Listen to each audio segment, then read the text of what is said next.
Hey everybody, Brandy here doing my comments for my Stampin' Studio today. Today I'm going to show a how-to video on how to create this Christmas card. I've created this card for a couple of different reasons that I'm going to share with you today.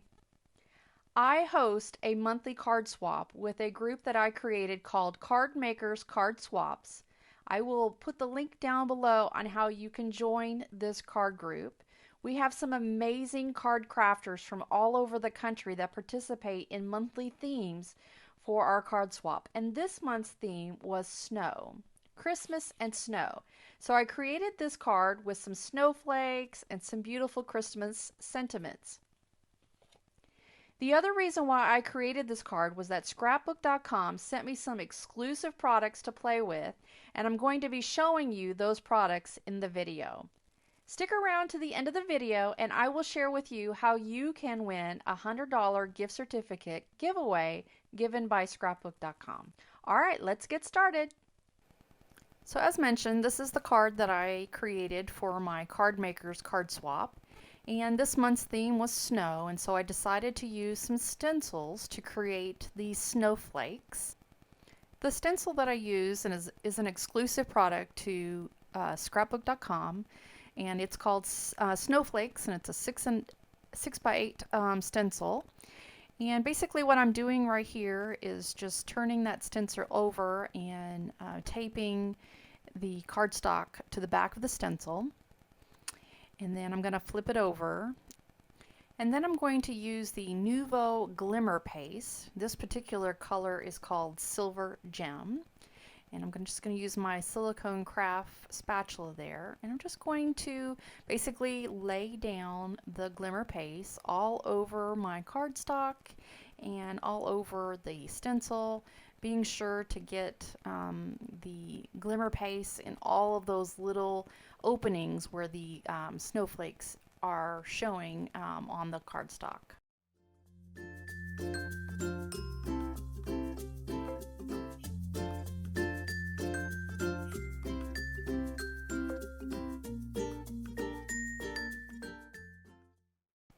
Once I'm done with putting all of the glimmer paste on there, I'm just going to kind of wipe off that excess back into the bottle. That way I don't waste anything.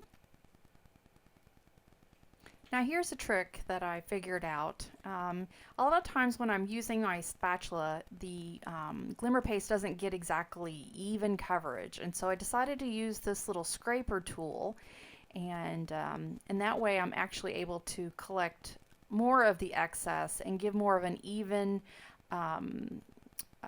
application over the entire card.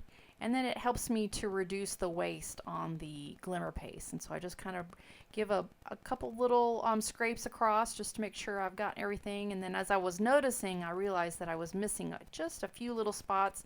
So I used some of that extra just to kind of push it into place, and then of course that gave me some more extra, so I put that back into the container, and that way I am really trying to make this glimmer paste go as far as possible.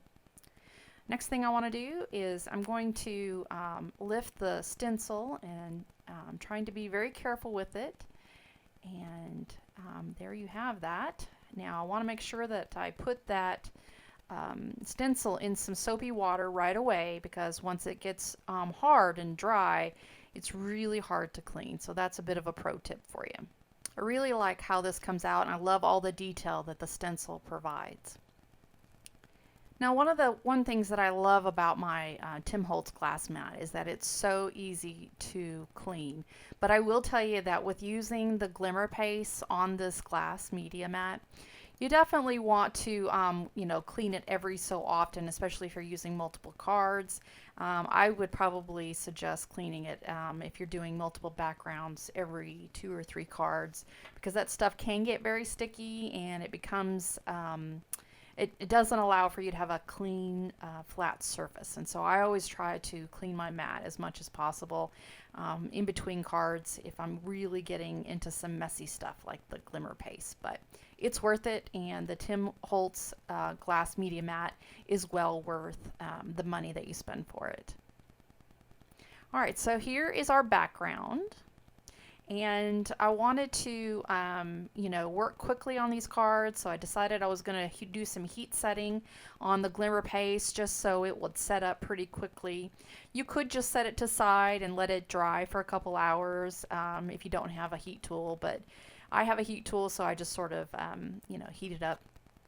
And now I am cutting the paper down because I want to do some embossing, and I've cut a strip here by 4 by 2 in some of that dark blue paper, and now I'm going to emboss the sentiment onto it.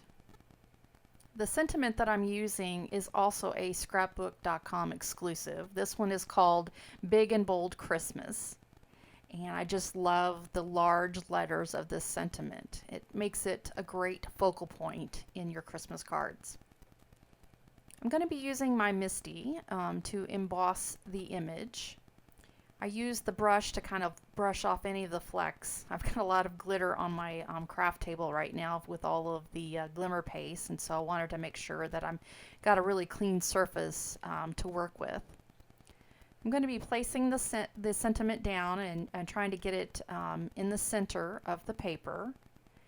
I didn't give myself a lot of room as far as being able to put that magnet down, but I'm able to get it on there centered and still have enough room. I'm going to use the embossing tool here just to make sure that my paper is nice and clean. So when I apply the embossing ink on it, I'm not going to be getting embossing powder in other areas of the card stock that doesn't need to have it. I'm using VersaMark to basically just lay down some embossing ink, getting that all nice and inked up on the sentiment. And then I'm just going to close the Misty door and ink that up. Next, I'm going to emboss the image by using some embossing powder here. This is a Hero Arts embossing powder. Just basically, you know, laying the powder down onto the paper. And I'm using a little scrap piece of paper to collect all the extra. I'm going to use my little brush here to kind of flick up all the excess.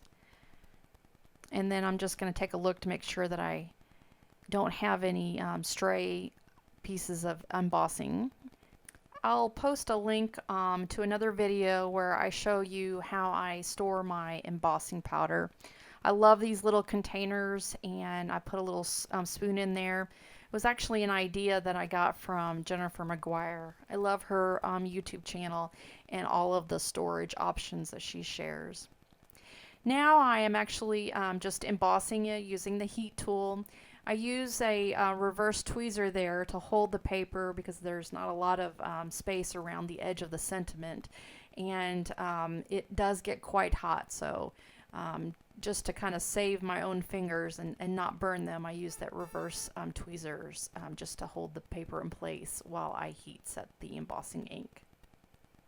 Once you see the ink turn a shiny silver color, that is when you know that it is done.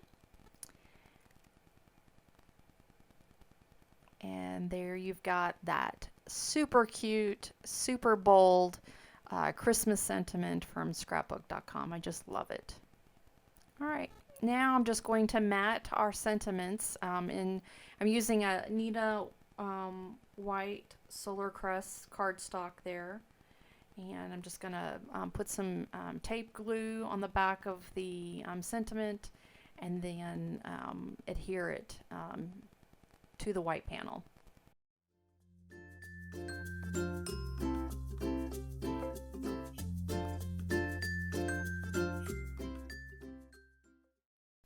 Alright, the next thing I wanted to show you is this another exclusive product to scrapbook.com, and it's their double-sided foam adhesive. They have all kinds of different sizes of this double-sided foam adhesive. This is actually a piece that I cut down from their 5.5 by 4.25 inch, basically card front bases. And I love this because it gives a solid foundation for my card front. It also helps when it goes through the mail that it's not going to get all beat up. So right here what I'm using is scrapbook.com's glue squares. Basically this is very similar to another product that I've used before. It's called glue dots. But what I really like about this is that it's got two sides to the glue dot.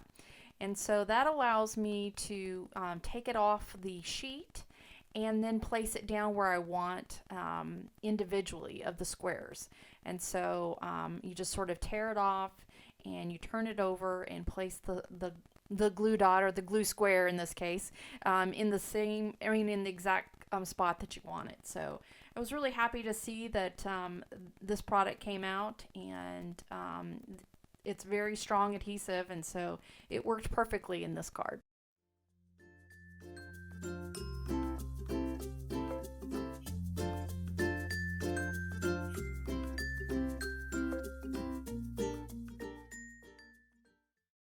Next, we're going to be stamping the sentiment inside the card. For this sentiment, I use the scrapbook.com Christmas Fun Card Sentiments. And the sentiment I chose was the Christmas season is cause for celebration. I thought it was a fun sentiment and would add something nice on the inside of the card. So I took my card base and used my Misty to stamp the sentiment on the inside. I decided to use scrapbook.com's hybrid ink, and this particular color I used was Midnight Blue.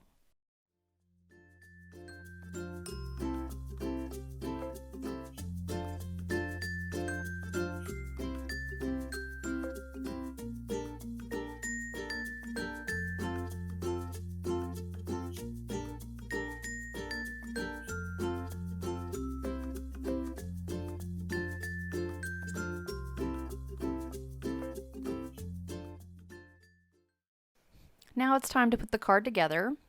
So I'm just going to pull back that piece of paper that's on that double-sided adhesive, and then line up my card front and center it onto the card base and give it a nice press, and there you have it. Beautiful. If you're interested in using some of these products for your next Christmas card, I will be posting links down below. Thanks for joining me today. I hope that this video has inspired you to create your own Christmas card, and hope that I have taught you some techniques today, especially using some of scrapbook.com's exclusive products. I just absolutely love them. I love the stencils, the sentiment, and namely that double-sided foam adhesive. So I hope this has inspired you to create your own Christmas cards this year. As promised, I told you if you stuck around to the end of this video, I was going to share with you how you can win a $100 gift certificate from scrapbook.com. Earlier this week, I participated with 20 other fabulous crafters in a handmade holiday parade blog hop. Now basically what that means is that 20 of us got together, created our own blog post, centered around some exclusive products from scrapbook.com, and then we all put links to each other's blog at the end of the blog. And that way you can hop from one blog to the next and see all of the amazing projects that all of us did. Now what you need to do is to either take a look down below. There'll be a link to where you can go to my blog post where the parade starts. And then what I want you to do is to scroll all the way down and look at the details of the giveaway. But essentially what you need to do is to visit each crafter's blog and comment down below the favorite holiday tradition that you look forward to every year.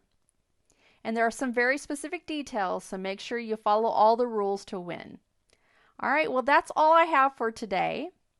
If you thought this video was helpful, please do me a favor and give me a thumbs up. And also do subscribe by clicking that button. I'm not sure which side it's going to show up for you, but subscribe to my channel, and that way you get notified every time I upload a new video. Life happens, I comment, stamp me some love. Take care, you guys. See you in the next video.